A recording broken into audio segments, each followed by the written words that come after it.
3 sheets of hardy board, 3 foot by 5 foot, in a Toyota Yaris. Can you believe it?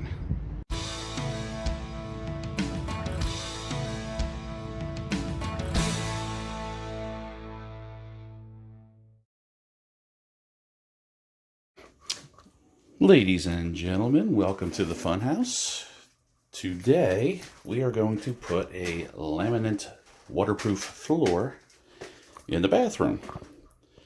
But first things first, we got to shim it up because it's going to be too low compared to the tile and the saddle on the door if I don't. And also, well, the first step's going to be vacuum. Get all this shmoo out of here.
The Wonder Board is down in the bathroom, or Durarock, whatever you want to call it.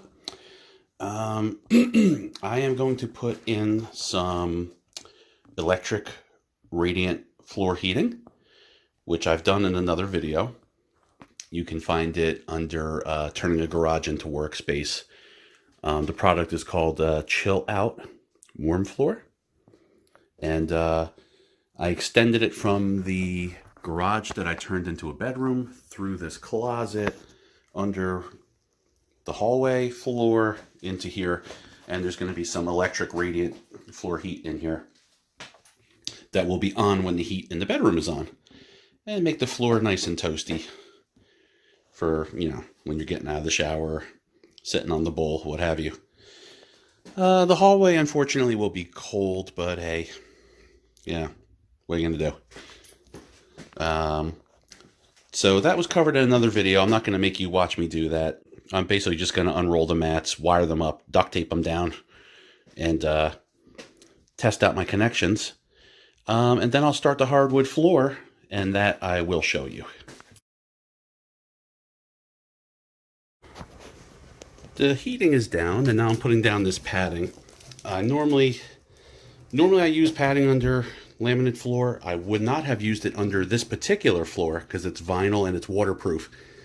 However, I want to make sure that the floor gets as level as possible and that the pieces of the flooring aren't popping up and down. And this will help absorb the lumps and the bumps from the heat underneath and the wiring. So you basically just unroll it, cut it to fit with a razor knife, and it has this self-adhering strip built into this plastic flap. So you pull that up, and wherever you have a seam, you peel away this backing and you tape it to itself. I'm going to do that off camera because I'm on my hands and knees and I don't feel like getting the tripod ready. So that is down, and on to the next step, which is going to be to put down the first piece, which I'm going to want to notch out to stick out into the doorway. I don't usually like to start with a whole piece, but I don't think we have much of an option here. It's just going to be a better choice as far as anchoring things down and locking the floor in. And I'll show you what I'm talking about in a second. Okay, I'm going to start out here by the door. And I'm pretty sure the room is square, but you never want to take it for granted that a room is square. So I don't like to start with a whole piece, but I'm going to just nip off this little tongue here so it's solid. And then I'm going to put it up close to the shower pan, but then I'm going to back it up just a little bit and leave room for either a piece of plastic molding with some caulk or a big bead of caulk, preferably the molding. But this stuff needs room to expand and contract. And now I'm going to scooch it against the door. And I'm going to give myself a mark. You know what? I'm going to put it right against the shower because I'm cutting that lip off anyway. And then I'll give myself a mark. That will miss the 2x4 by a good amount. And I'll give myself a mark over here. Do it right by the sheetrock because the sheetrock's sticking out a bit. And I'll go in, I don't know, probably a good 2 inches into the board. I'll leave this behind so it comes out here. I'll do the same thing when I do the hallway. And that way when I put the saddle here, it'll be resting on this board and this board with a little gap in between them where they can expand and contract. Alright, so I cut that edge off. I notched out for the door. And now I'm going to put the next piece in, which is 1/3 of a piece. I took this edge off. And basically I have it so it's going to lay in and flap down. That way the last piece will go in easy. And that's it. We're just going to keep this pattern going.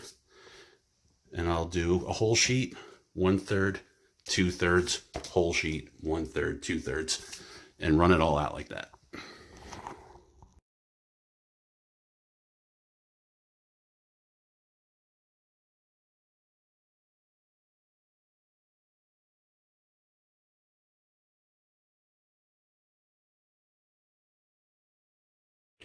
So just a heads up, I've been cutting this with my miter saw. Sometimes they show it being cut with a razor knife. I just find it easier. It helps me get my angles right and make every cut straight. It won't go all the way through. So I put the piece on one way, cut 2/3 of the way through, and then I flip it around the other way and cut the rest of the way through. This last piece up against the wall needs to be trimmed down a bit. I measured it out and I set my rip fence on my saw to do the job for me. It doesn't have to be perfect because it's going to be under the molding, but I'm going to make it perfect anyway because why not? I'd rather just put the rip fence on than, you know, risk wandering all over the place and maybe coming up a little narrow if I make a mistake. So let's rip this down.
And just like that, your bathroom has a floor. Wow. Can I walk on it? Yep. What do you think? Okay. You like it? Uh-huh. Where's the toilet gonna be? Over there. How about this sink? Right here? It's going to be right here. The bathroom has a lot of space. Yep. I just realized I forgot to cut out for the toilet pipe.